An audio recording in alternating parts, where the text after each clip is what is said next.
নদীর তরতাজা মাছ খেতে কিন্তু অনেক বেশি মজার হয়। আপনারা কারা কারা নদীর তরতাজা মাছ খেতে পছন্দ করেন চাইলে কিন্তু ছোট্ট একটি কমেন্ট করে জানাতে পারেন।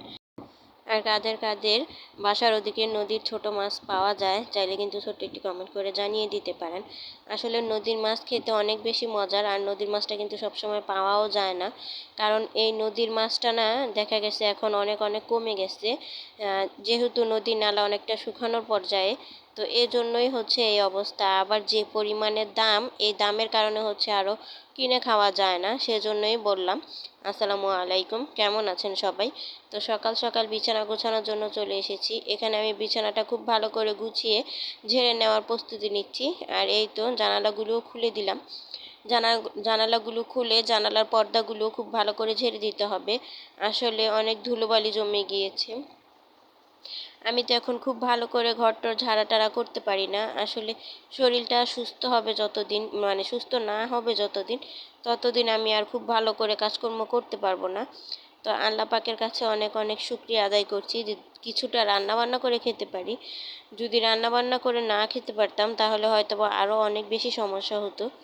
এটাই শুকরিয়া জানাচ্ছি আল্লাহ তাআলার কাছে। তো এই তো আমি অল্প অল্প করে হচ্ছে পর্দাগুলো ঝেড়ে নিচ্ছি। এত পরিমাণে ধুলো ছিল, মানে অনেক ধুলো উড়েছে। তো পর্দাগুলো খুব ভালো করে ঝেড়ে টেরে তারপরে বিছানাটাও আরও একটু ভালো করে ঝেড়ে নিলাম। আসলে এই ধুলা ধুলা না আমার একদমই ভালো লাগে না। আল্লাহ পাকের কাছে বলতেছি, আল্লাহ তুমি একটু বৃষ্টি দাও, কারণ একটু বৃষ্টি দিলে হয়তো বা এই ধুলা ধুলাটা কমবে। আর বাইরে মানে বাইরের উঠানেও এত পরিমাণে ধুলা, মানে বালু উঠতেছে এরকম মনে হয় আর কি।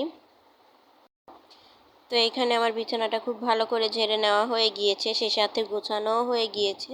এখন অল্প একটু আপনাদের সাথে শেয়ার করে নিলাম। দেখেন বাইরের আবহাওয়াটা কিন্তু অনেক অনেক বেশি সুন্দর। আসলে বাহিরের আবহাওয়াটা যদি সুন্দর না হয় তাহলে কিন্তু একদমই ভালো লাগে না। তো আমি এখানে মুরগিগুলোও ছেড়ে দিয়েছিলাম। তো এই তো মুরগিগুলো এখন খাবার খেয়ে নিচ্ছে, সেই সাথে হাঁস। আর এদিকে তো আমি জামা কাপড়গুলো রোদে দিয়ে দিয়েছি। আসলে সব কিছু তো আর ক্যামেরা বন্দি করা যায় না, অনেক সময় খেয়ালও থাকে না, আবার শরীরও ভালো লাগে না বা ভালো থাকে না। আর আজকের আকাশটা এত বেশি সুন্দর, মানে এত রোদ ঝলমলে করতেছিল, দেখে কিন্তু অনেক অনেক বেশি ভালো লাগছিল। আর এই তো হাঁসকেও এখানে আমি খাবার গুলিয়ে দিয়েছি। এই যে সকালবেলা আমি হাঁসকে খাবার গুলিয়ে দিয়েছি, এই এই খাবারগুলো হাঁস সারাদিন খাবে। তো ওইখানে আমি হাঁসকে খাবার গুলিয়ে দিয়েছি, ও তো খেয়ে নিচ্ছে। আর এইদিকে আমি মুরগিগুলোও ছেড়ে নিচ্ছি। মুরগির বাচ্চাগুলো এখানে আমি একটা একটা করে দিয়ে দিচ্ছি। আর এত বেশি বড় হয়ে গেছে মুরগির বাচ্চাগুলো, এখন অনেক বেশি দুষ্টামি করে। তো আমি একদিক দিয়ে ঢুকাই, আরেক দিক দিয়ে বেরিয়ে যায়, এরকম একটা অবস্থা। তো আমার অনেক বেশি সমস্যা হচ্ছিল। আপনাদের ভাইয়াকে বলেছিলাম যে কেন বসিয়েছ মুরগির বাচ্চাতে, না বসালে ভালো হতো। আমার অনেক বেশি কষ্ট হচ্ছে, এখন আমি এগুলো দেখতে পারতেছি না। তো অনেক সময় অফ ক্যামেরায় ছিলাম, রান্না করার জন্য চলে এসেছি আমি রান্নাঘরে। তো এইখানে আমি আজকে কাজুলি মাছটা রান্না করব, এই জন্য পেঁয়াজ মরিচটা খুব ভালো করে কষিয়ে নিচ্ছি। সেই সাথে দিয়ে দিলাম টমেটো, কিছু টমেটো দিয়ে খুব ভালো করে ভাজা ভাজা করে তারপর অল্প একটু পানি দিয়ে খুব ভালো করে কষিয়ে নেব। আসলে তরকারিটা আপনি যত বেশি কষাবেন, মানে মশলাটা, তরকারিটা খেতে তত বেশি ভালো লাগবে। অনেকেই তো রান্না করেন, তবে এক একজনের রান্না করার ধরন কিন্তু এক এক রকম হয়ে থাকে। আপনার এরকম করে ভালো করে কষিয়ে রান্না করে খেয়ে দেখবেন, অনেক বেশি মজাদার হয়।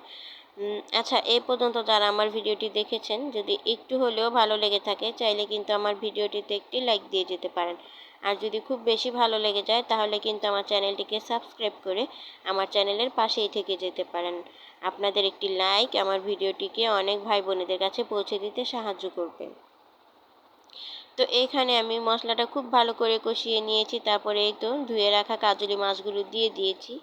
এই কাজুলি মাছগুলো না নদীতেই পাওয়া যায়, মানে এই মাছগুলো চাষ করা হয় না। আর এই মাছগুলো খেতে এত বেশি মজাদার হয়, যারা খেয়েছেন তারা তো জানেন, আর যারা খাননি তারা চাইলে কিন্তু খেয়ে দেখতে পারেন। এগুলো একদম টাটকা নদীর মাছ। আপনাদের ভাইয়া সেদিন এনেছিল, আপনাদের সাথে আমি শেয়ার করেছি। যারা আমার ভিডিও দেখেন তারা কিন্তু জানেন যে সেদিন আপনাদের ভাইয়া নদীর তরতাজা মাছ নিয়ে এসেছিল। আর এই সময়তে তো আমি একদমই চাষের মাছ খেতে পারছি না, বা বিলের কোনো মাছও আমি খেতে পারতেছি না। একদম নদীর টাটকা মাছ যেটা হয় সেটা দিয়ে কিছুটা ভাত আমি খেতে পারি। তো এই জন্যই আপনাদের ভাইয়া নদীর মাছটাই আনার চেষ্টা করে। এদিকে তো আমার তরকারিটা রান্না করা হয়ে গিয়েছে, আর ওইদিকে আমি ভর্তাটাও বানিয়ে নিব। আপনাদের ভাইয়া হচ্ছে ভর্তা খেতে চেয়েছে, চাপা শুটকির ভর্তা। তো ওইটাই আমি বাগার দিয়ে নিব, সেজন্য ব্লেন্ড করে নিয়েছি। আর এইদিকে আমার মাছটা রান্না করা শেষ। দেখেন ফাইনাল লুকটা কত সুন্দর এসেছে। তো এই তো এখানে আমি আরেকটা কড়াইয়ের মধ্যে তেল দিয়ে দিয়েছি, সেই সাথে এই তো ব্লেন্ডার করা চাপা পেঁয়াজ রসুন, সেই সাথে শুকনো মরিচ দিয়ে ব্লেন্ড করে নিয়েছিলাম, ওই পেস্টটা দিয়ে দিলাম। আজকের ভিডিওটা এখানেই শেষ করে দিব। দেখা হবে নতুন কোনো ভিডিওতে। ততক্ষণ সবাই ভালো থাকবেন, সুস্থ থাকবেন, আমাদের জন্য দোয়া করবেন। আল্লাহ হাফেজ, আসসালামু আলাইকুম।